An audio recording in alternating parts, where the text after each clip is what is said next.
अब हम significant figures या ये कह लो कि सिग्निफिकेंट नंबर्स के बारे में बात कर रहे हैं। हमारे पास कोई नंबर है और उस नंबर के अंदर कितने सिग्निफिकेंट फिगर्स है ये हम लोगों को पता करने हैं। हम इनके रूल्स पे नहीं जा रहे, मतलब हम लोग रूल्स के स्टेटमेंट्स पे गौर नहीं कर रहे, हम लोग एग्जाम्पल से सीख रहे हैं।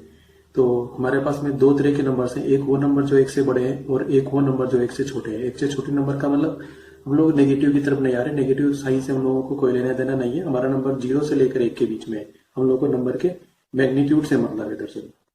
और ये हमारे एग्जाम्पल्स हैं इनके, और इन एग्जाम्पल से हम लोगों को ये सीखना है कि सिग्निफिकेंट फिगर्स इन तरह के नंबर्स के लिए हम लोग कैसे बोलेंगे। ठीक है, तो जब हमारे नंबर 1 से बड़े होते हैं, जैसे 2350 और एक 2350, उसके बाद में मैंने पॉइंट लगा रखा है, ये डेसिमल है। ठीक है, एक 2350.0, ठीक, ये तीनों लगभग मिलते जुलते ही हैं। ठीक है, जब हम लोग सिग्निफिकेंट फिगर्स की बात करेंगे तो ऐसे नंबर जो इंटीजर टाइप के हैं, ठीक है, 1 से बड़े हैं और इंटीजर टाइप के हैं, उनमें लास्ट में आने वाले जीरो को हम लोग सिग्निफिकेंट फिगर्स में काउंट नहीं करते। ठीक है, तो यहाँ पर कितने सिग्निफिकेंट फिगर्स होंगे, इस जीरो को छोड़ना पड़ेगा, 1 2 3, इसलिए सिग्निफिकेंट फिगर्स कितने हो गए, 3। लेकिन अब इसी नंबर के लिए हम लोगों ने यहाँ पर डेसिमल यूज कर लिया। डेसिमल यूज करने का मतलब है कि हम लोगों ने प्रिसाइसली कोई वैल्यू बोल दी है, इसका कुछ यूज होगा, इसलिए हम लोगों ने यहाँ पर डेसिमल लगा दिया है। तब हम लोगों को इस जीरो को कंसिडर करना पड़ेगा। हालांकि ये दोनों नंबर हमारे लिए तो एक जैसे ही हैं, इवन ये नंबर भी, लेकिन साइंस के हिसाब से, मेजरमेंट के हिसाब से या प्रेसिशन के हिसाब से नंबर्स को लिखा जाता है, तब हम लोगों को अलग तरीके से उन चीजों को फॉलो करना पड़ता है, उनके सबके अपने अपने यूज है। ठीक है, तो 3250, उसके बाद पॉइंट लगा देते हैं, तो हम लोगों को इस जीरो को कंसिडर करना पड़ेगा। अब हमारे पास में सिग्निफिकेंट नंबर्स कितने, 4। यहां पर मैंने डेसिमल यूज किया है, उसके बाद में जीरो और लिख दिया है, आई बात समझ में। अब इन सारे जीरोज को मेरे को कंसिडर करना पड़ेगा। ठीक है, 1 2 3 4 और 5, यहाँ पे कितने सिग्निफिकेंट नंबर्स हो गए, 5। यहां पर जीरो लिखा हुआ था, अब जीरो की जगह 9 जीरो लिख दिया, तो हम लोगों को इस 9 को भी कंसिडर करना पड़ेगा, जीरो को भी कंसिडर करना पड़ेगा। तो टोटल सिग्निफिकेंट फिगर्स कितने हो गए, 6। अब ये कुछ नंबर्स हैं, है ना, इसमें कोई जीरो हीरो नहीं लिखा है, इन तीनों नंबर्स को हम लोगों को काउंट करना पड़ेगा। 1 2 3 सिग्निफिकेंट फिगर्स कितने हो गए, 3। इसमें और इसमें अंतर ये कि जीरो हम लोगों ने 5 से पहले लिख दिया है, इस जीरो को भी हम लोगों को कंसिडर करना पड़ता है। तो सिग्निफिकेंट फिगर्स कितने हो गए, 1 2 3 4 4। ठीक है, बहुत सिंपल है, बस इन दोनों के डिफरेंस को हम लोगों को ध्यान रखना है। अब कुछ नंबर जो 1 से छोटे हैं, है ना, मैंने इन्हीं डिजिट्स को यूज किया है। अब इसमें मैंने डेसिमल को 3 के पहले लगा दिया है, इसमें डेसिमल लगाया और 3 के पहले एक जीरो लगाया, फिर उसके बाद डेसिमल लगाया। ठीक, अब देखो इस वाले केस में डेसिमल के बाद में नंबर शुरू हो रहा है, डिजिट शुरू हो रहा है, तो यहां से हम लोग सिग्निफिकेंट फिगर्स काउंट करने शुरू करेंगे और सबको गिनेंगे, 1 2 3 4, ये जीरो भी यहाँ पर शामिल होगा। तो सिग्निफिकेंट फिगर कितने हो गए, 4। इससे पहले वाले जीरो को हम लोग, डेसिमल से पहले वाले जीरो को हम लोग काउंट नहीं करते, यहाँ पे भी डेसिमल है, इसके बाद वाले जीरो को हम लोग काउंट करने लगेंगे, लेकिन इस वाले केस में काउंट करेंगे, इस वाले केस में काउंट नहीं करेंगे। ठीक है, क्यों, क्योंकि यहाँ पर हमारे पास में रूल्स के हिसाब से डिजिट्स अदर देन जीरो शुरू हो गए। यहाँ पर अभी डिजिट शुरू नहीं हुए थे, पहले जीरो आया फिर उसके बाद में डिजिट शुरू हुए, तो हम लोगों को यहाँ से काउंट करना शुरू करना पड़ेगा। ठीक है, तो हमारे पास में इस वाले केस में सिग्निफिकेंट नंबर्स या सिग्निफिकेंट फिगर्स कितने हो जाएंगे, 1 2 और 3, इन दोनों जीरो को हम लोगों को छोड़ना है। यहाँ पर डेसिमल के बाद कोई जीरो नहीं है, कोई झंझट ही नहीं है, तो कितने सिग्निफिकेंट फिगर्स है, 1 2 3, डेसिमल से पहले वाले जीरो को छोड़ना है। इसमें डेसिमल के पहले वाले जीरो को छोड़ना है और डेसिमल के जस्ट बाद वाले जीरो को भी छोड़ना है, और बाकी जो सिचुएशन है वो इसी की जैसी है। तो टोटल सिग्निफिकेंट फिगर्स कितने रहेंगे, 1 2 3 4, तो सिग्निफिकेंट फिगर्स इक्वल टू 4। अब यदि नंबर्स 10 की फॉर्म में इस तरह से लिखे हुए हैं, तब हम लोग क्या करेंगे, हमारे कई सारे नंबर्स इसी तरीके से लिखे जाते हैं, है ना, तब हम लोग 10 टू द पावर कुछ भी लिखा हुआ है उसको छोड़ देंगे, उससे हम लोगों को कोई मतलब नहीं है। हम लोग उससे पहले जो नंबर लिखा है उसके सिग्निफिकेंट फिगर्स देखते हैं। इसमें कितने सिग्निफिकेंट फिगर्स है, 2, तो इस पूरे नंबर के सिग्निफिकेंट फिगर्स कितने हो जाएंगे, 2। ठीक है, अब देखो सिग्निफिकेंट फिगर्स का यूज क्या है। इसका यूज ऐसे है कि जो भी हम लोग कैलकुलेशन कर रहे होते हैं, उन सब कैलकुलेशंस को सिग्निफिकेंट फिगर्स के हिसाब से कर रहे होते हैं, है ना। रूल ये बोलते हैं कि हमारे पास में मान लो बहुत सारे इनपुट्स हैं, उन इनपुट्स में अलग अलग या एक ही टाइप के कुछ सिग्निफिकेंट फिगर्स हैं, तो उन इनपुट्स के कारण से जो आंसर आएगा उस आंसर के अंदर जो सिग्निफिकेंट फिगर्स होंगे वो इनपुट्स में सबसे कम सिग्निफिकेंट फिगर्स के इक्वल होना चाहिए। जैसे मान लो हमारे पास में कोई फॉर्मूला है a equal to B C divided by D.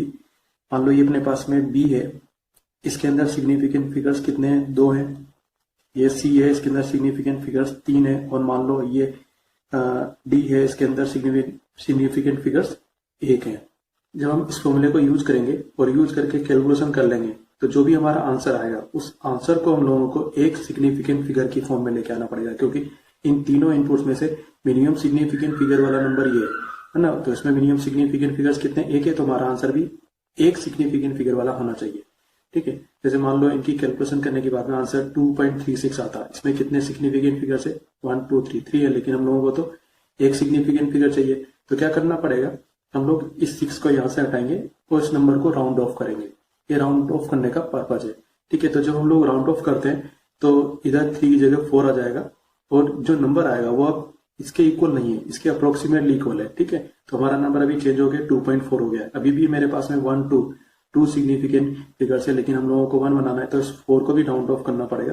तो जब 4 यहाँ से हटेगा तो मेरे पास में 2 आएगा और ये 2 अब हमारा फाइनल आंसर हो जाएगा, क्योंकि इसके अंदर सिग्निफिकेंट फिगर कितने, 1 है। ठीक है, इस तरह से इसका यूज होता है। अब ये राउंडिंग ऑफ हम लोग कैसे करते हैं, देखो मान लो हमारे पास में कोई नंबर है A.B.C.D, इस तरह से कोई नंबर है ना। तो हम लोग क्या करते हैं, राउंडिंग ऑफ करने के लिए डेसिमल के बाद में जो लास्ट में डिजिट होता है इसको 1 बाय 1 करके हटाते हैं। जैसे पहले D हटेगा, फिर C हटेगा, फिर B हटेगा, इस तरीके से, है ना। तो जब हम लोग इसको राउंड ऑफ कर रहे होते हैं तो कुछ रूल्स होते हैं, उन रूल्स को हम लोगों को फॉलो करना है। जैसे मान लो यदि D की वैल्यू 5 से ज्यादा है ना, तो D को हटा दो, लेकिन उसके पहले वाली वैल्यू को 1 बढ़ा करके लिख दो, है ना। जैसे मान लो अपने पास में कोई नंबर है 2.36, यही वाला नंबर। अब मैं मान लो इस वाले नंबर को यहाँ से हटाना चाहता हूँ, तो इसको हटाऊंगा तो ये नंबर कितना है, 5 से बड़ा है, तो मैं इसको हटा सकता हूँ। लेकिन हटाने के बाद में क्या करना पड़ेगा, इसके जस्ट पहले वाले नंबर को बढ़ा करके लिखना पड़ेगा। तो मेरे पास में राउंड ऑफ करने के बाद में यहाँ पर आंसर कितना आएगा, 2.4। ये इसका मतलब है। यदि लास्ट वाला जो डिजिट है वो 5 से कम है, तब उसको हटाने पर उससे पहले वाले नंबर पर कोई फर्क नहीं पड़ना। जैसे मान लो मेरे पास में कोई नंबर है 2.32, इस तरह से कोई नंबर है ना। अब मैं इस 2 को यहाँ से हटाना चाहता हूँ, तो 2 कैसा है, 5 से कम है, तो इस 2 को सिंपली हटा दो और 3 को एज इट इज लिख दो। यहाँ पर 3 में कोई चेंज नहीं आएगा, ये इसका राउंड ऑफ होने के बाद में वैल्यू हो जाएगा। लेकिन यदि लास्ट वाला नंबर 5 के इक्वल है, तब हमारे पास में 2 केस हैं कि 5 के पहले क्या है, 5 के पहले C है, वो इवन नंबर है या ऑड नंबर है। इसके हिसाब से हम लोगों को हमारे राउंडिंग ऑफ को करना पड़ता है। जैसे मान लो हमारे पास में कोई नंबर है 2.35 और दूसरा नंबर है 2.25। ठीक है, जब हमारे पास में इस तरह का केस होता है, C इज इवन, ये 5 है, 5 के पहले वाले नंबर को हम लोग देख रहे हैं, ये हमारा C है, तो C इवन है ना। तो 5 को तो हम लोग हटा देंगे, ठीक है, लेकिन ये इवन है, तो उसके बाद हम लोग इस नंबर को नहीं बदलेंगे और हमारा नंबर हो जाएगा 2.2 राउंड ऑफ होने के बाद में। लेकिन इसकी जगह पर ऐसा होता कि ये तो 5 है, उसके पहले वाला नंबर कैसा है, ओड है, तो इसको 5 को उठाने के बाद में इसको हम लोगों को चेंज करना पड़ेगा, इसको बढ़ा करके लिखना पड़ेगा। तो हमारा जो राउंड ऑफ करने के बाद में नंबर आएगा वो कितना आएगा, 2.4।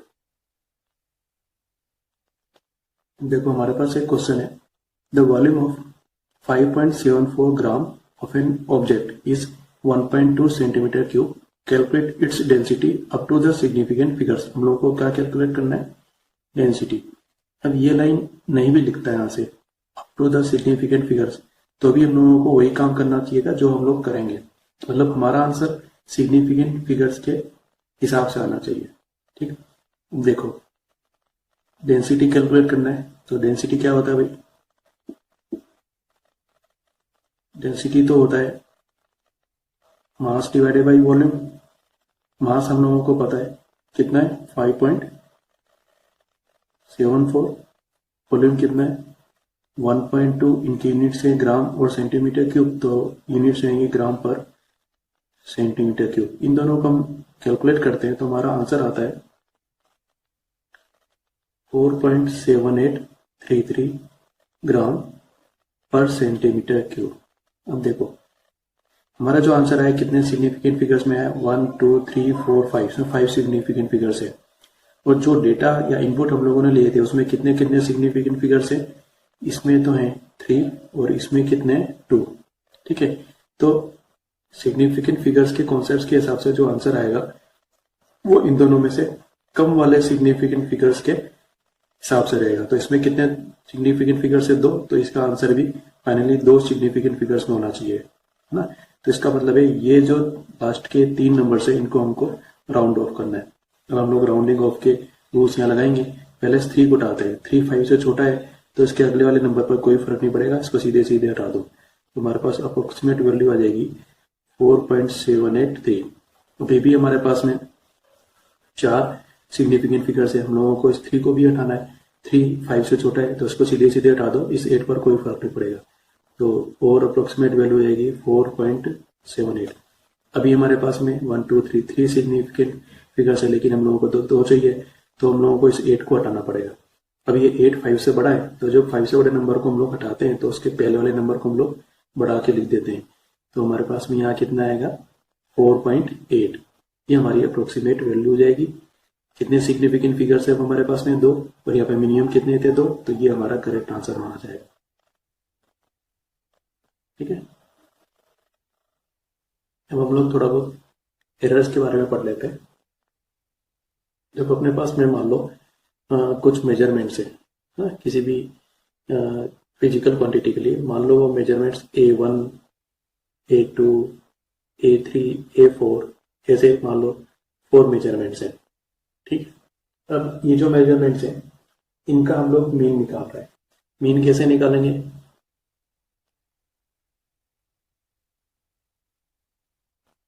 तो इनका मीन निकालने के लिए हम लोगों को सीधे सीधे इनको प्लस करना है। A1 plus A2 plus A3 plus A4 divided by 4। जो भी आंसर आएगा वो अपना ए मीन हो जाएगा। ठीक है, इनका एवरेज।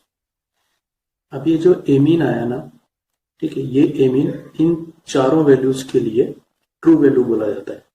तो ए मीन क्या हो जाता है, ट्रू वैल्यू ऑफ डेटा। और ये जो चारों वैल्यूज हैं इन सबको हम लोग क्या बोलते हैं, मेजर्ड वैल्यूज।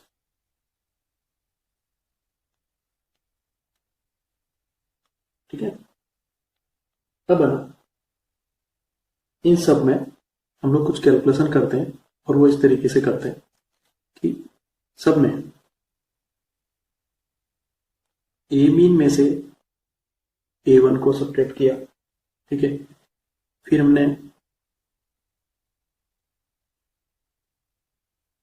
ए मीन में से A2 को सब्ट्रैक्ट किया, इस तरीके से सबको सब्ट्रैक्ट किया। A3 को सब्ट्रैक्ट किया।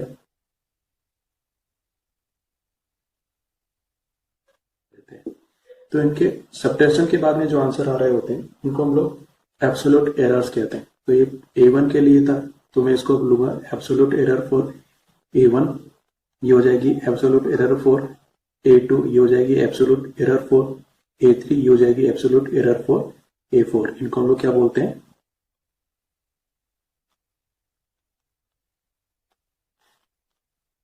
Absolute errors.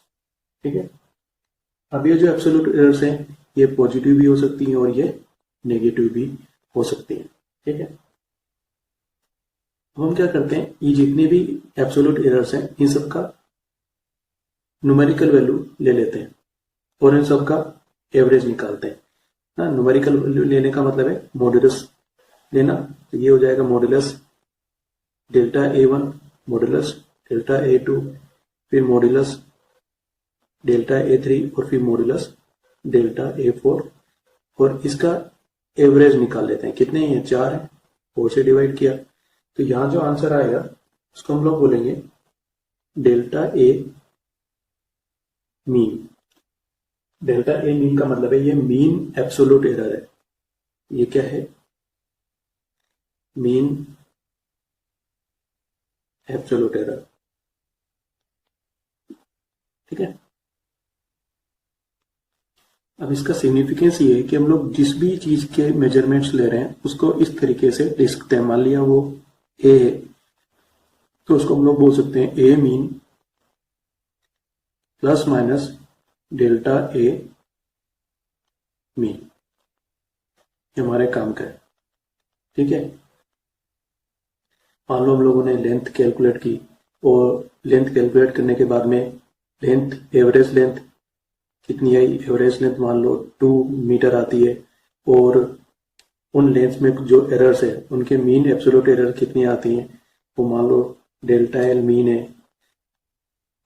और वो आ जाती है मान लो 0.1 मीटर, ठीक है। तो हम लोग लेंथ को किस तरीके से बोल सकते हैं कि लेंथ की वैल्यू है 2 प्लस माइनस 0.1 मीटर, ठीक है।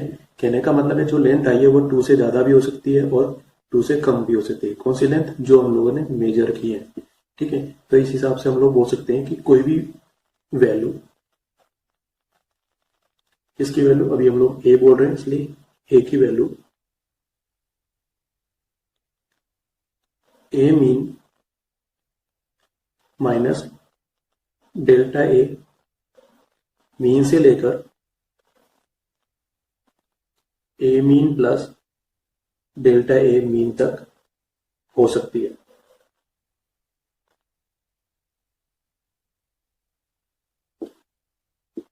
ठीक है। मतलब उस वैल्यू की मिनिमम वैल्यू ये हो सकती है और मैक्सिमम वैल्यू ये हो सकती है। अब जैसे इसकी बात करते हैं तो हमारे पास में लेंथ के लिए वैल्यू कहां से लेकर कहां तक हो जाएगी बताओ जरा। 2 माइनस 0.1 से लेकर 2 प्लस 0.1 तक, ये कितना आ जाएगा 1.9 और ये कितना हो जाएगा 2.1। इसका मतलब है कि जब हम इसके लिए L1, L2, L3, L4 वगैरह कैलकुलेट करेंगे तो उनकी वैल्यू जो है 1.9 और 2.1 के बीच में होगी। अब इसके बाद में हमारे पास में दो तरह की एरर होती हैं, रिलेटिव एरर और परसेंटेज एरर। रिलेटिव एरर का फॉर्मूला होता है delta A mean divided by A mean, मतलब एरर के एवरेज में वैल्यूज के एवरेज को डिवाइड कर दो। परसेंटेज एरर में क्या होता है, इसी को 100 से मल्टीप्लाई करके लिख दो तो यहाँ पर जो आंसर आएगा वो परसेंटेज में आएगा। अब हम लोग एरर्स के कॉम्बिनेशन की बात करेंगे। एरर्स के कॉम्बिनेशन का क्या मतलब है, देखो मान लो जैसे हमारे पास में कुछ प्रॉब्लम है, हम लोगों को कुछ v की वैल्यू लिख के दे रखी है कि ये 100 प्लस माइनस 5 है, v मतलब चलो वोल्टेज है, और हम लोगों को करंट की वैल्यू लिख के दे रखी है 10 प्लस माइनस 0.2 एम्पियर है, ठीक है। और हम लोगों को यहाँ से रेजिस्टेंस कैलकुलेट करने के लिए बोला है, तो भाई हम लोगों को पता है resistance equal to v upon I होता है, ठीक है। यदि डायरेक्ट वैल्यू होती है 100 और 10 तो हम लोग इसको 100 डिवाइडेड बाई 10 करके कैलकुलेट कर लेते हैं, लेकिन ये एरर के फॉर्म में लिखा हुआ है। इस तरह की प्रॉब्लम्स को कैसे सोल्व करते हैं उसको हम लोग कॉम्बिनेशन ऑफ एरर्स में सीखते हैं, ठीक है। अब मान लो हमारे पास में दो वैल्यूज हैं, a equal to A plus minus delta A और b equal to B plus minus delta B, ठीक है।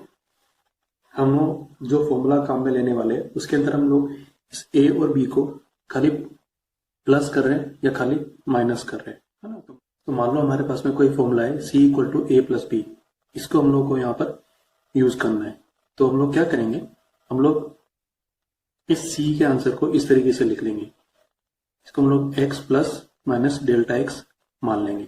इसके x की कैलकुलेशन कैसे करेंगे, c के x की कैलकुलेशन करनी है तो c का x आएगा a और b के पहले वाले वैल्यूज को प्लस करने से, क्योंकि यहाँ हम लोग प्लस कर रहे हैं तो x इक्वल टू सीधे सीधे क्या हो जाएगा a प्लस बी, ठीक है।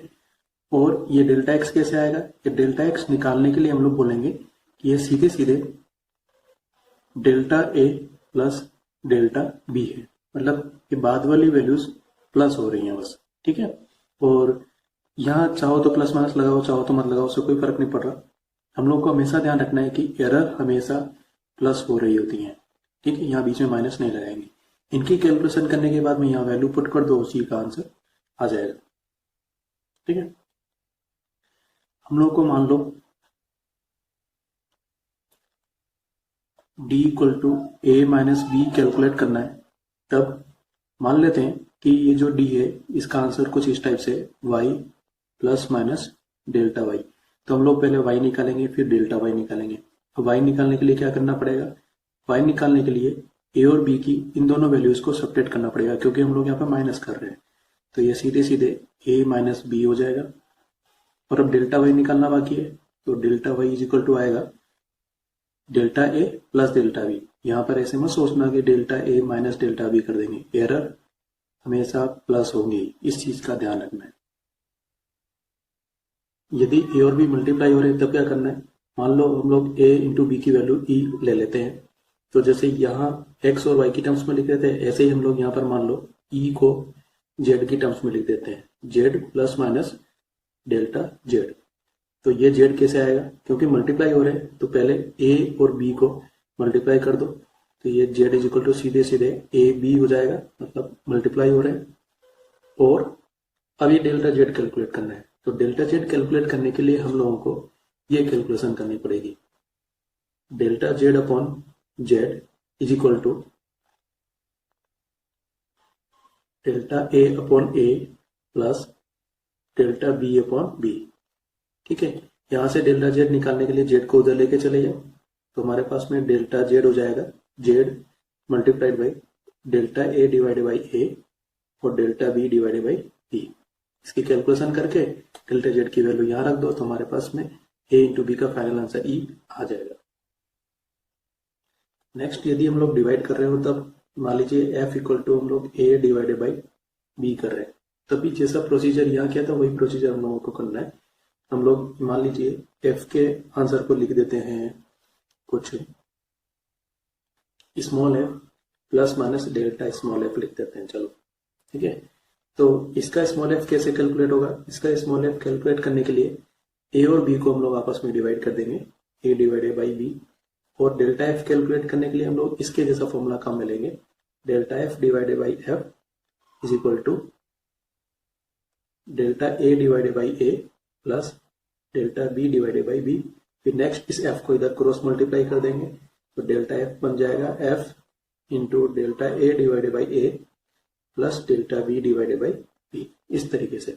फिर हम लोग इस डेल्टा एफ और एफ की वैल्यू को यहाँ रख देंगे और हमारे पास में एफ वाला आंसर आ जाएगा। ठीक है, अब इन किन्हीं भी फॉर्मूले के अंदर कोई पावर वगैरह नहीं आ रखी है, पावर वगैरह आएगी तब हम क्या करेंगे ये देखते हैं।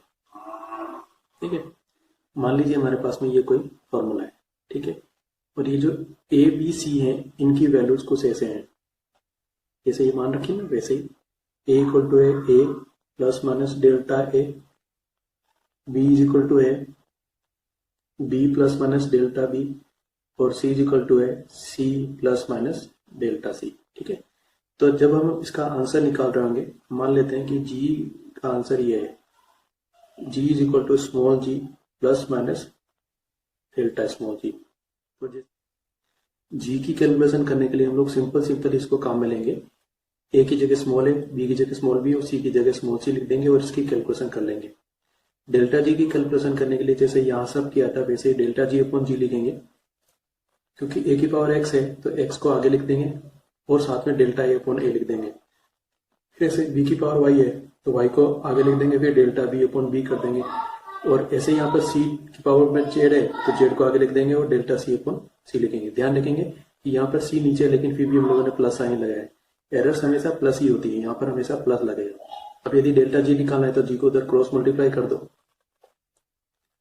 जी X into delta A divided by A plus Y delta B divided by B plus Z delta C divided by C. अभी जो काम किया है ये हमारे लेवल के एग्जाम में नहीं पूछा जाएगा, नीट वगैरह में या जेई मेंस में इन पे क्वेश्चन नहीं पूछा जाएगा क्योंकि ये जो कैलकुलेशन है थोड़ी सी बड़ी हो जाती है, यहाँ तक की कैलकुलेशन पूछी जाती है। तो जो क्वेश्चन है इस पे बेस्ड पूछे जाते हैं वो होते हैं ज्यादातर परसेंटेज एरर के क्वेश्चन। तो अब परसेंटेज एरर क्या होता है, देखो परसेंटेज एरर हम लोग इस वाले फॉर्मूले के लिए निकाल रहे हैं। यहाँ पे G equal to A to the power X B to the power Y C to the power Z लिखा हुआ है, तो हम लोग जी की कैलकुलेशन में परसेंटेज एरर बोल रहे हैं। तो इसको हम लोग कैसे बोलेंगे, delta G divided by G into 100%, मतलब ये हो गया परसेंटेज एरर इन जी। ठीक है, इज इक्वल टू क्या करना है कि जो भी हमारे पास में क्वांटिटीज दे रखी है फॉर्मूले में उनकी पावर को आगे लिख देना है उनके।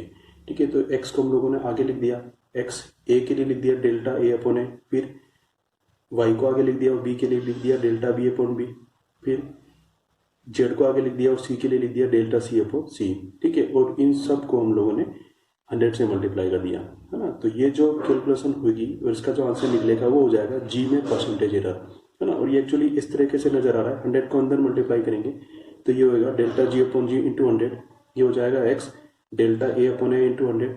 ये जो आया ना ये ए में परसेंटेज एरर है। इसी तरीके से ये हो जाएगा delta B upon B into 100, साथ में वाई आ ही रहा है, तो ये जो होगा ये बी में परसेंटेज एरर हो जाएगा। और इसी तरीके से ये क्या हो जाएगा सी में परसेंटेज एरर। तो हम लोगों को कोई भी फॉर्मूला दे रखा है और उसमें हम लोगों को किसी मेन क्वांटिटी का परसेंटेज एरर निकालना है, तो क्या करना है, सबकी पावर को आगे लिख दो और जो भी एलिमेंट्स हैं उन सबकी रेस्पेक्टिव परसेंटेज एरर से उनको मल्टीप्लाई कर दो, ठीक है। यहाँ पे सब चीज प्लस होके आएंगी, यहाँ पे माइनस साइन आता ही नहीं है, इस चीज का ध्यान रखना है। हम लोग एक क्वेश्चन सोल्व करते हैं। क्वेश्चन क्या बोल रहा है, in an experiment the values of two capacitances were measured to be 1.5 plus minus 0.2 microfarad and 2.6 plus minus 0.1 microfarad when the capacitors were connected in parallel। कैसा कनेक्ट किया है, parallel. Then calculate net capacitance, हम लोगों को net capacitance निकालना है और percentage error इन capacitance निकालना है, ठीक है। अब पैरेलल में कनेक्शन करते हैं तो नेट कैपेसिटेंस किसे देते हैं बताओ जरा। ये सी नेट आया करता है C1 प्लस C2 से, ठीक है। मान लेते हैं C1 ये वाला है और C2 ये वाला है।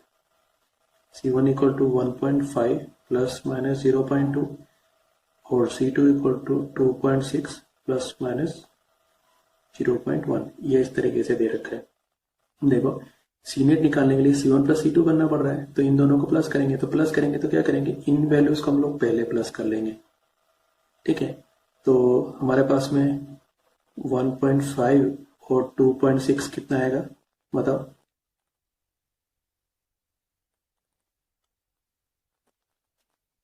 फोर 4.1 आएगा, ठीक है। अब उसके बाद हम लोग इन दोनों एरर्स को यूज करेंगे और एरर्स निकालेंगे। तो हम लोग डेल्टा सी निकालते हैं, वो आएगी 0.2 प्लस 0.1 कितना आ जाएगा 0.3, ठीक है। अब हम लोग हमारे सी नेट के फाइनल आंसर को लिखेंगे।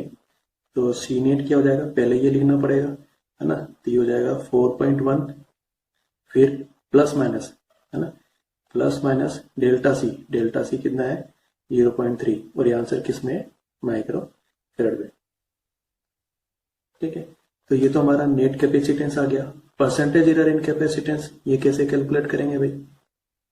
परसेंटेज एरर कैलकुलेट करने के लिए हम लोग इसको ऐसे बोलेंगे, percentage error equal to delta C divided by C, और फिर उसको हम लोग 100 से मल्टीप्लाई कर देंगे, ठीक है। तो डेल्टा सी कितना आ रहा था भाई 0.3, सी कितना आ रहा था 4.1, है ना। तो ये हो गया 0.3 डिवाइडेड बाई 4.1 और उसको हम लोग 100 से मल्टीप्लाई करके लिख रहे हैं, ठीक है। तो ये आ जाता है हमारे पास में 7.3%, ठीक। मान लो परसेंटेज फॉर्म में हम लोगों को सी नेट को लिखना है, तब ये कैसे लिखाई में आएगा बताओ। तब सी नेट लिखाई में आएगा 4.1, ये वैल्यू तो है ही, प्लस माइनस हम लोग क्या बोलेंगे 7.3%, ठीक है। अब हमारा नेक्स्ट क्वेश्चन है, the length and width of a board is measured to be 3.2 plus minus 0.2 और 1.2 प्लस माइनस 0.1 सेंटीमीटर्स में, कैलकुलेट इट्स एरिया, ठीक है। क्या कैलकुलेट करना है हम लोगों को, एरिया कैलकुलेट करते हैं। मान लो हम लोगों को एरिया कैलकुलेट करना है, के लिए मान लो हम लोगों ने लेंथ को L मान लिया 3.2 प्लस माइनस 0.2, फिर विड्थ को हम लोगों ने B मान लिया 1.2 प्लस माइनस 0.1, ठीक है। एरिया का फॉर्मूला क्या होता है, लेंथ इंटू विड्थ, ठीक है। तो हम लोगों ने area is equal to L into B लिख दिया। अब ये जो एरिया है इसको हम लोग A प्लस माइनस डेल्टा ए से लिखेंगे, है ना। तो इसमें ये जो A है वो कैसे कैलकुलेट होगा, इन दोनों के पहले पार्ट को मल्टीप्लाई करेंगे, तो 3.2 इंटू 1.2 ये 3.84 आ जाएगा। अब यहाँ पर पावर कितनी है 1 है, इसलिए हम लोगों ने delta A upon A equal to 1 into पहले वाले के लिए L के लिए डेल्टा L अपॉन ए लिख दिया, प्लस B की पावर भी 1 है तो उसको लिख दिया 1 into delta B upon B. इन सब की वैल्यू पुट की तो हमारे पास डेल्टा ए अपॉन ए की वैल्यू आ गई ये। अब ए को क्रॉस मल्टीप्लाई करके यहाँ लेके आना है, ये लिख दिया हम लोगों ने। ए की वैल्यू कितनी थी 3.84, ये हम लोगों ने रख दी। 3.84 से 3.84 कैंसिल हो जाएगा, तो हमारे पास वैल्यू कितनी आएगी, डेल्टा ए की वैल्यू 0.56। तो हम लोग एरिया कैसे बोलेंगे, ए प्लस माइनस डेल्टा ए, तो ये हो जाएगा 3.84 प्लस माइनस 0.56 सेंटीमीटर स्क्वायर। तो हम लोग अब नीट के 1-2 क्वेश्चन उठाते हैं जो परसेंटेज एरर पे बेस्ड है, देखो कितना इजी है। तो हमारा क्वेश्चन है the percentage errors in the measurement of mass and speed are 2% and 3% respectively. The error in kinetic energy, किसमें एरर पूछ रहा है, kinetic energy obtained by measuring mass and speed will be what. सब percentage में दे रखा है, इसका मतलब परसेंटेज एरर हम लोगों को कैलकुलेट करना है, ठीक है। अब इसको कैलकुलेट कैसे करेंगे, देखो काइनेटिक एनर्जी का फॉर्मूला क्या होता है, ये होता है हाफ mv²। तो काइनेटिक एनर्जी में परसेंटेज एरर पूछी है, तो इसका मतलब होता है change in kinetic energy upon original kinetic energy into 100, ठीक है, ये इसका मतलब है। ये कैलकुलेट करना है, तो इसको कैलकुलेट करने के लिए हम लोग इस हाफ को यूज नहीं करेंगे, हाफ से हम लोगों को कोई लेना देना नहीं है, ठीक है। हम लोग इन टर्म्स पे आ जाएंगे, m की पावर कितनी है 1 है, तो यहाँ पर हम लोग 1 लिखेंगे, फिर उसके बाद में इस m के लिए हम लोग लिखेंगे डेल्टा m अपॉन m और साथ में 100 लिख देंगे, ठीक है, प्लस v की पावर कितनी है 2 है, तो यहाँ पर हम लोग 2 लिखेंगे। उसके बाद लिखेंगे v के लिए डेल्टा v अपॉन v और साथ में 100 लिख देंगे। ये बात समझ में आई। अब ये जो लिखा है ये मास के लिए परसेंटेज एरर है, और ये जो लिखा है ये वेलोसिटी के लिए परसेंटेज एरर है। मतलब इसकी और इसकी वैल्यू हम लोगों को डायरेक्ट 2 और 3 दे रखी है, ठीक है। तो हम लोग बस इनकी वैल्यू यहाँ रख देते हैं, तो हमारे पास में 1 को लिखने से कोई मतलब नहीं है, ये 2 लिख देंगे क्योंकि ये पहले से परसेंटेज में, फिर ये प्लस और 2, फिर इसके बाद में ये मल्टीप्लाई होगा, इसकी वैल्यू कितनी है 3%, तो इसको हम लोग खाली 3 से मल्टीप्लाई कर देंगे। 3 इंटू 2 कितना हो जाएगा 6 और 2 कितना हो जाएगा 8। तो इसका जो आंसर आया ये परसेंटेज में आया, और कितना परसेंट आया 8%। तो है क्या इसके अंदर, हाँ है, ये हमारा करेक्ट आंसर है, इतना ईजी है। अब हमारे एग्जाम का एक क्वेश्चन है, if the error in the measurement of radius of a sphere is 2%, then the error in the determination of volume of the sphere. किसके एरर के बारे में पूछ रहा है, वॉल्यूम के, और किसमें लिखे हुए हैं सब, परसेंटेज में लिखे हुए हैं, ठीक है। तो जैसे ये क्वेश्चन किया था वैसे पहले स्फीयर का वॉल्यूम लिखो, कितना होता है स्फीयर का वॉल्यूम बताओ जरा, ये होता है v इक्वल टू 4/3πr³, ठीक है। हम लोगों को वॉल्यूम में परसेंटेज एरर पूछा है, तो जैसे यहाँ लिखा था वैसे हम लोग बोलेंगे कि हम लोगों को delta v upon v into 100 calculate करना है ना, तो इसका आंसर किस में आएगा, परसेंटेज में। अब इसकी कैलकुलेशन करने के लिए 4/3 और पाई को हम लोग छोड़ देंगे, क्योंकि ये एब्सोल्यूट कॉन्स्टेंट्स है, ठीक है। वेरिएबल क्या है r, इसकी पावर कितनी है 3, तो इसको आगे लिख देंगे 3, और इसके लिए r के लिए क्या लिखेंगे, delta r divided by r, और इसको हम लोग 100 से मल्टीप्लाई करके लिखेंगे, ठीक है। अब इसमें ये जो लिखा हुआ है delta r divided by r into 100, ये क्या है, रेडियस के लिए परसेंटेज एरर है, और वो हम लोगों को पहले से दे रखा है, कितना दे रखा है परसेंटेज में 2%, तो हम लोग इसकी वैल्यू 2 लिख देंगे। हमारे पास में आंसर हो जाएगा 3 इंटू 2 यानी कि 6%। 6 दे रखा है क्या, हाँ, ये हमारा आंसर है। इतना सिंपल क्वेश्चन आता है, तो परसेंटेज एरर का क्वेश्चन हम लोगों को छोड़ना नहीं है बिल्कुल भी। अब इस क्वेश्चन को पढ़ते हैं। इन an experiment the percentage of error occurred in the measurement of physical quantities A, B, C, D is 1, 2, 3 and 4%. Then the maximum percentage of error in the measurement of x, और ये कुछ x का formula दे दिया, will be what। बहुत ज्यादा simple है। तो सबकी परसेंटेज ऑफ एरर हम लोगों को दे रखी है। x में परसेंटेज ऑफ एरर कैसे निकालेंगे, delta x divided by x into 100। तो क्या कर रहे होते हैं, कॉन्स्टेंट्स होते हैं तो भूल जाते हैं, पावर को आगे लिखते हैं और ऐसे करते हैं। 2 ए के लिए आगे लिख दी, और फिर उसके बाद में ए के लिए लिखा डेल्टा ए अपॉन ए, और फिर 100। तो यहाँ पर मतलब ए के लिए परसेंटेज एरर लिखेंगे, और वो कितनी दे रखी है 1, बाद में 1 लिख देंगे। फिर बी की पावर कितनी है हाफ, तो यह हाफ लिखा, साथ में लिख देंगे delta B upon B into 100। यहाँ पर बी की परसेंटेज एरर आएगी कितनी है 2। फिर सी और डी नीचे, उससे कोई फर्क नहीं पड़ता, हम लोगों को उनकी पावर लिखनी है, और पावर कितनी है 1/3। यहाँ ऐसा नहीं कि माइनस लगा दो, प्लस ही लगेगा, और उसके हाथ में आएगा डेल्टा सी अपॉन सी और फिर 100 मतलब सी की परसेंटेज एरर कितनी है 3, ये आ जाएगा। और डी के लिए पावर कितनी है 3, और ये आएगा डेल्टा डी अपॉन डी और फिर 100। इन सब की वैल्यू हम लोगों को दे रखी, पुट करना है और कैलकुलेशन करना है। तो 2 ए की परसेंटेज एरर 1 है तो 2 इंटू 1, बी की परसेंटेज एरर 2 है तो हाफ इंटू 2, सी की परसेंटेज एरर 3 है तो 1/3 इंटू 3, और डी की परसेंटेज एरर कितनी है 4 है तो 3 इंटू 4। तो ये कैंसिल होगा, ये कैंसिल होएगा, यहाँ आएगा 2 फिर 1 फिर 12, कितना आ जाएगा बताओ जरा, 16% दे रखा है क्या? हाँ, ये अपना आंसर है। इस क्वेश्चन में क्या बोल रखा है, in an experiment 4 quantities A, B, C and D are measured, ठीक है, विद परसेंटेज एरर 1%, 2%, 3% एंड 4%। यानी कि हम लोगों को ABCD की परसेंटेज एरर दे रखी है, ये वैल्यूज हैं, ठीक है। Quantity P is calculated as follows, कोई फॉर्मूला दे रखा है, हाँ, P is equal to A³ B² divided by C into D.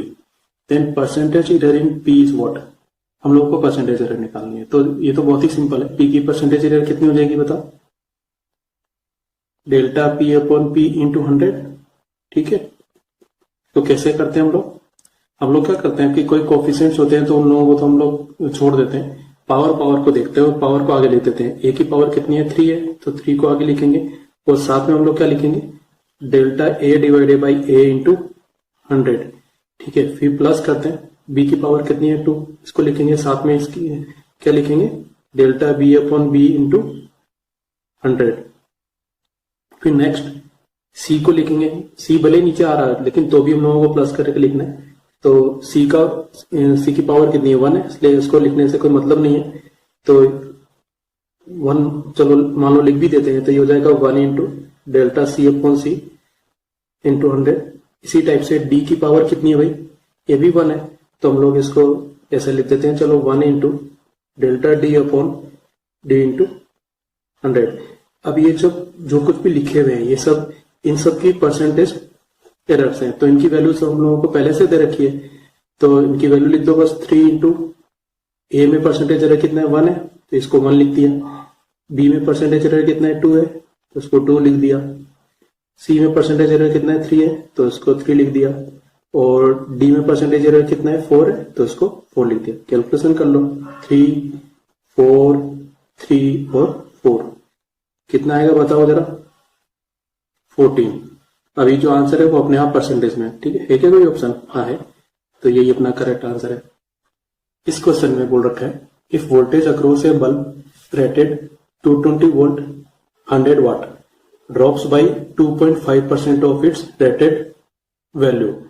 ना वोल्टेज में चेंज अपन को परसेंटेज में दे दिया, और वो कितना दे रखा है 2.5%, है ना। मतलब हम लोगों को ये दे रखा है delta V by V into 100, ये कितना दे रखा है 2.5%, और कभी ऐसे नहीं काम आ रहा है तो 2.5 को हम लोग 5/2 भी लिख सकते हैं, ये परसेंटेज में दे रखा है, ठीक है। आगे क्या है, the percentage of rated value by which the power would decrease, हम लोग को किसकी परसेंटेज निकालनी है, पावर की, and that is by how much percentage the power is decreasing, ठीक है। तो देखो बल्ब की रेटिंग तो फिक्स है ना, मतलब जो बल्ब हमको दे दिया है वो फिक्स है, तो उसका जो फिलामेंट होगा वो भी फिक्स है, तो उसका रेजिस्टेंस फिक्स है ना। अब पावर का ऐसा कोई फॉर्मूला बताओ जिसमें वोल्टेज भी आता हो और रेजिस्टेंस भी आता है, बताओ। पावर इक्वल टू होता है V² डिवाइड बाई R, ठीक है। R से तो कोई फर्क पड़ ही नहीं रहा क्योंकि R कांस्टेंट है, बल्ब तो वो का वही है। अब हम इसको कैसे लिख सकते हैं, परसेंटेज एरर के फॉर्म में या परसेंटेज चेंज के फॉर्म में, delta P upon P into 100 is equal to, यहाँ क्या करेंगे हम लोग, इसका 2 आगे लिख देंगे और इसको लिखेंगे delta V upon V into 100। देखो R के लिए भी मान लो लिख भी देते हैं तो ये क्या आता है 1 into delta R upon R into 100 ऐसा आता ना, लेकिन इसकी वैल्यू तो 0 है ना। 0 इसलिए क्योंकि फिलामेंट तो वो का वही, हम लोग उसके रेजिस्टेंस में कोई चेंज मान नहीं रहे, है ना। तो ये वाली टर्म तो हट ही जाती, बच गया ये। डेल्टा V अपन भी हम लोगों को दे रखा है, 2.5 लिख लो या 5/2 लिख लो, तो मैं अभी इसको 5/2 लिख रहा हूँ, ठीक है। 2 से 2 कैंसिल, कितना आ जाएगा 5%। तो पावर में कितने परसेंट का चेंज हो रहा है 5% का चेंज हो रहा है। ठीक है, तो आंसर में दे रखा है क्या? हाँ है, तो यही हमारा आंसर है। अब देखो ऐसे क्वेश्चन में क्या होता है कि जब हम लोगों को एक चीज में एरर दे के रखा होता है या कुछ चेंजेस दे के रखा होता है, तो हम लोगों को ध्यान रखना पड़ता है कि जो चेंजेस है वो 5% से कम है क्या। जब चेंजेस 5% से कम होते हैं जैसे यहाँ पर, तब उस केस में हम लोग ये एरर वाला मेथड ऐसे क्वेश्चंस में अप्लाई कर सकते हैं। और यदि ये चेंजेस 5% से ज्यादा है तो हम फिर इस मेथड से इसको सोल्व नहीं कर सकते। अगला क्वेश्चन है, a student measures the distance traversed in free fall of a body initially at rest in a given time. He uses this data to estimate g, the acceleration due to gravity. If the maximum percentage error in the measurement of the distance and the time are e1 and e2, the percentage error in the estimation of g is what? तो इसमें क्या हो रखा है कि कोई body है जिसको हम लोग ऊपर से नीचे ड्रॉप कर रहे हैं ना, फ्री फॉल हो रहा है, मतलब इसका जो वो जी ग्रेविटेशनल एक्सेलरेशन से नीचे आ रहा है और उसका इनिशियल वेलोसिटी 0 है। ठीक है, यहाँ पे लिखा हुआ है कि body were initially at rest. ठीक है, अब अलग अलग डेटा लेके जी को कैलकुलेट करने की कोशिश कर रहे हैं, है ना। अब हम लोगों को क्या दे रखा है कि जो ऊपर से नीचे आते समय जो डिस्टेंस है ना, उसमें जो परसेंटेज एरर है वो तो E1 है ना, और टाइम में जो परसेंटेज एरर है वो कितनी है, E2 है। तो हम लोगों को जी के मेजर में परसेंटेज एरर चाहिए। इसका मतलब है मेरे पास में कोई इक्वेशन होनी चाहिए जी में जो डिस्टेंस और टाइम पर डिपेंड करता, तो उसको हम लोग आगे यूज करेंगे, है ना। तो जैसे मान लीजिए एच हाइट पर वो कोई बॉडी है और वहां से ड्रॉप कर दिया, u = 0 है। ठीक है, तो ये जो h है वो ऊपर से नीचे आने वाली डिस्टेंस हो जाएगी। ठीक है, तो हमारे पास में फॉर्मूला है s = ut + ½ at²। इसमें s की जगह पर h लिख रहा हूँ क्योंकि h हम लोगों को फाइंड आउट करना है। ठीक है, मतलब इस इक्वेशन के अंदर तो u तो 0 हो जाने वाला है, एक ही जगह पर -g रखा। ठीक है, ये आ गया। अब ये h नेगेटिव आ रहा है, नेगेटिव इसलिए आ रहा है क्योंकि हम लोग जहां से ड्रॉप कर रहे हैं वहां से नीचे की तरफ के डायरेक्शन को नेगेटिव लिए हुए, इसलिए वो नेगेटिव आ रहा है। तो हम लोग डिस्टेंस को पॉजिटिव बोल देंगे। तो h की जगह पर हम d यूज कर लेते हैं डिस्टेंस, और माइनस की जगह पर प्लस लिख देते हैं। तो डिस्टेंस का फॉर्मूला हमारे पास में आता है ½ GT²। अब मेरे को डिपेंडेंसी किसकी निकालनी है, percentage error in the estimation of G. तो मैं यहाँ से जी निकालूंगा, 2 को उधर भेज दूंगा, t² को नीचे भेज दूंगा, तो g = आ जाएगा 2d/t²। अब ये क्वेश्चन परसेंटेज एरर वाला क्वेश्चन में कन्वर्ट हो जाएगा, है ना। तो उसको कैसे सोल्व करते हैं, जी में परसेंटेज एरर चाहिए तो इसको लिखेंगे ΔG/g × 100। 2 से कोई मतलब नहीं है, d की पावर कितनी है, 1 है, इसलिए यहाँ पे लिख दिया 1 × ΔD/d × 100। 1 लिखने की जरूरत नहीं है, और t की पावर कितनी है, 2 है ना। तो इसको लिख देंगे हम लोग 2, उसकी पावर को आगे लिख देते हैं ना, 2 ΔT/t × 100। ध्यान रखेंगे भाई ये t² नीचे है तो उसको नेगेटिव नहीं लिखना है, एरर तो हमेशा पॉजिटिव ही होती है। ठीक है, अब ΔT/d × 100 तो डिस्टेंस में परसेंटेज एरर है और वो हम लोगों को कितनी दे रखी है, E1, और ΔT/t × 100 टाइम में परसेंटेज एरर है और वो हम लोगों को कितनी दे रखी है, E2। तो बस ये वैल्यू यहाँ पे रख दो, यह आ जाएगा E1 + 2E2। यही जी में परसेंटेज एरर है। एक है ऑप्शन में, हाँ, ये हमारा आंसर है।